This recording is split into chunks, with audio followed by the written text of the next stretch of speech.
Welcome back to the series on critical thinking skills in science. This is Chapter 3, Worldview/Philosophy, session number 4. Question: how does worldview relate to philosophy? We've seen in the previous session that the two terms seem to be very closely identified or defined, in that the definition of the two terms you can't really separate as to what is the difference. What is the difference between them? So what do we do with the two terms? Well, that has been, I guess, a subject of debate over the last, I don't know how many years in the academic world.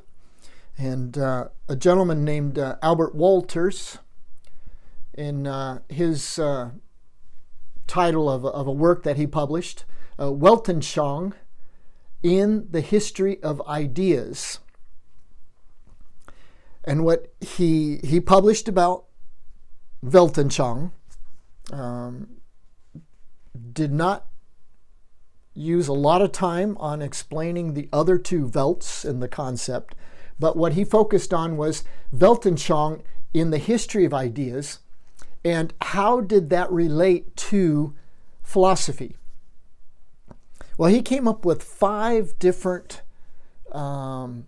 suggestions or proposals by different people in academics of how philosophy and worldview relate to each other. And the first category, the first group, said that worldview repels philosophy. Has nothing to do with it. It just kind of repels it. And I think that might be a little bit of the tension that is viewed within the evangelical world, is that there's a lot of study and a lot of books published on a biblical worldview, but very little done on a biblical philosophy. So I would say that in a lot of academics in the evangelical world, the number one is worldview repels philosophy, that they are not the same, that they are against each other, and that you choose one or the other.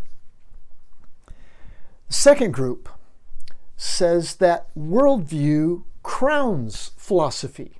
So in other words, you can have your philosophy, but worldview is the crown on top of whatever philosophical system that is under it. And so worldview is the highest. Worldview is what we seek for and that we end with. And so worldview is higher than philosophy. Philosophy is more basic, and whereas worldview seems to be from a higher view up. So that's 2 of them. Worldview repels philosophy, or worldview crowns philosophy. Number 3 is worldview flanks philosophy. So they run parallel to each other, but they never mix. And so that's kind of, I don't know what the context where that fits. That also could maybe fit into maybe a science.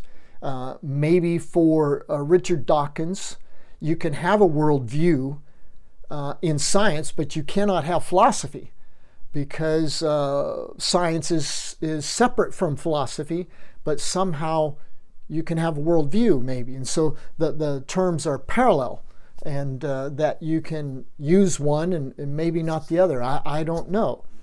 So number 4, worldview yields philosophy.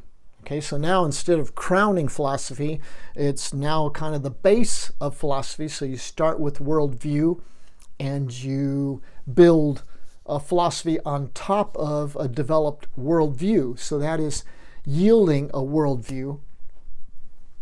Number 5 position is a worldview equals philosophy. So in other words, they're synonymous terms. They are the same thing. So those are 5 different positions. And what I would like to see in the next chapter, we're going to be developing our own worldview philosophy. And so your position would be, okay, which one are you? Where do you come in at this? Is a worldview, does it repel philosophy? Are they polar opposites? Or is it a worldview that crowns philosophy? Or is it a worldview that flanks philosophy? Or is it a worldview that yields a philosophy? Or does worldview equal philosophy? That is when we're building our own system of thought. We have to define, where does it come in? How do the two relate to each other?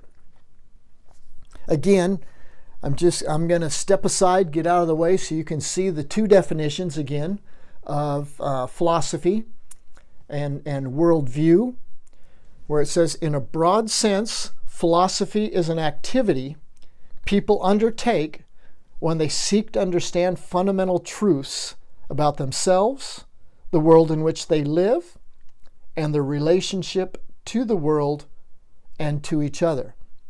So that is the definition of philosophy by Florida State University. Now we look at, the definition as proposed by James Sire, saying a worldview is a commitment, a fundamental orientation of the heart about the basic constitution of reality, and that provides the foundation on which we live and move and have our being. So there you have it. Those are the two definitions. And so according to those two definitions, how would you correlate or relate worldview to philosophy? Does worldview repel philosophy? Does worldview crown philosophy? Does worldview flank philosophy? Does worldview yield philosophy? Or does worldview equal philosophy? Where are you? What do you believe? What would be your choice? Because you're going to have to work it out in the next chapter. When we develop our personal worldview and philosophy, that is going to be one of the questions that you are going to have to define and then elaborate on. How do those two relate to each other? Another thing that I found interesting in that same article by Albert Wolters, in that it says, Wolters describes the Greek term philosophy as placing emphasis on the universal, abstract, and external. Okay, I don't know if you can understand that or get a feeling for that. What is universal? What is abstract and eternal? In other words, it's the same. Yesterday, it's uniformitarian. Well, those concepts Albert Wolters did not identify as Western, because that's not what he was exposed to. That's not what he was writing about. But it fit into what I have been studying, and what I've been dealing with is that those three terms are tendencies of a Western cultural concept. So in other words, philosophy focuses on things that are universal, things that are abstract, things that are eternal or uniformitarian. They always have been, they always are, they always will be. It sounds like Carl Sagan. In other words, philosophy comes from the Greeks. So philosophy is maybe a Western way of answering those fundamental questions. Whereas Wolters observes the German term Weltanschauung, which means worldview, places emphasis on the particular, concrete, temporal, now. Well, those are also non-Western tendencies. So why do we have these two concepts that seem to be defined almost as covering the same territories? Maybe it's because they come from two different cultural perspectives, where one is defined as seeking universals, as seeking abstract, and seeking something uniformitarian. That is Western.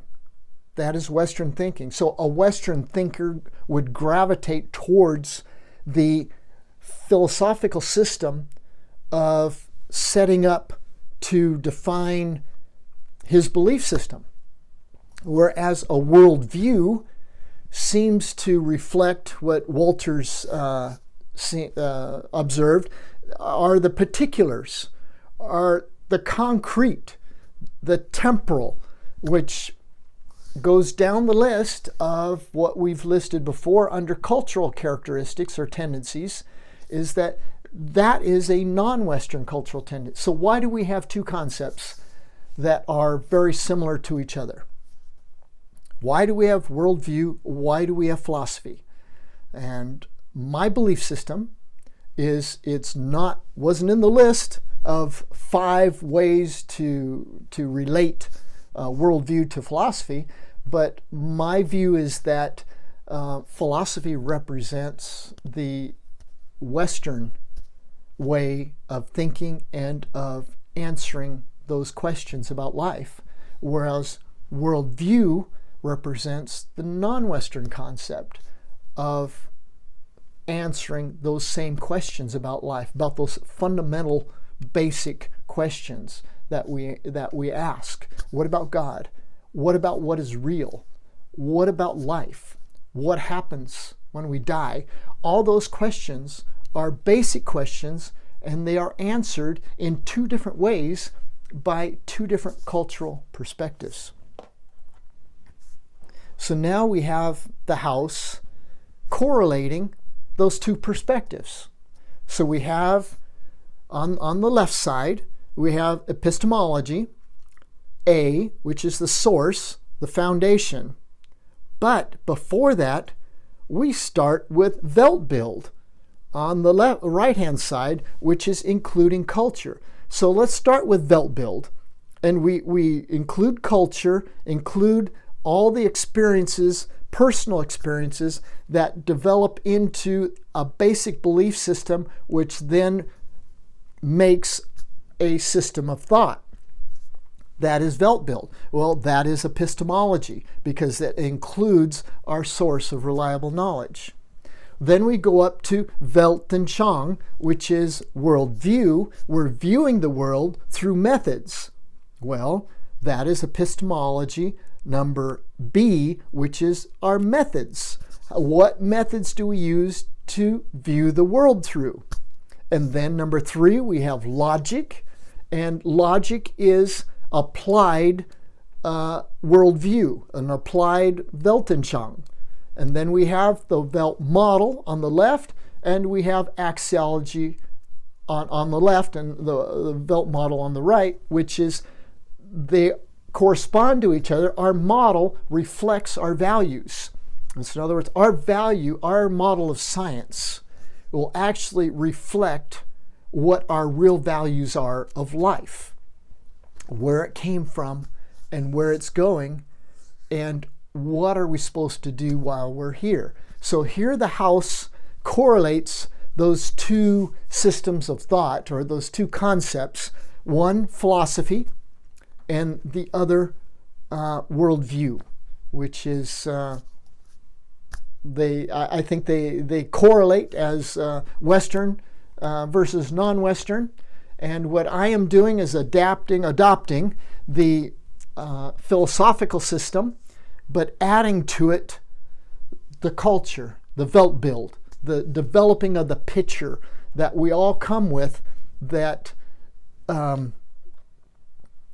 Stephen Jay Gould says it's theory, habit, prejudice, and culture all influence the facts we choose to observe and the way in which we perceive them. So I would say Stephen Jay Gould goes with philosophy, but now he's including culture, which is on the bottom, and all the experiences of theory, habit, prejudice, and culture that build the lenses. And so I believe, without him saying it, is that Stephen Jay Gould is Western, and he's following the philosophy, but now he's including the foundation without, or the ground under the foundation within his system, which I would identify as Weltbild, which is the picture, the world picture. So think on these things, because we're going to be going into them in the next chapter, where we're going to be building our own personal worldview philosophy. So thanks again for listening. And we're Tim and Holly. Again, if you want to communicate with us or to us, you can through the addresses that are here. And this is Worldview and Philosophy, Chapter 3, Session 4. We have one more to go. Thank you again for joining me.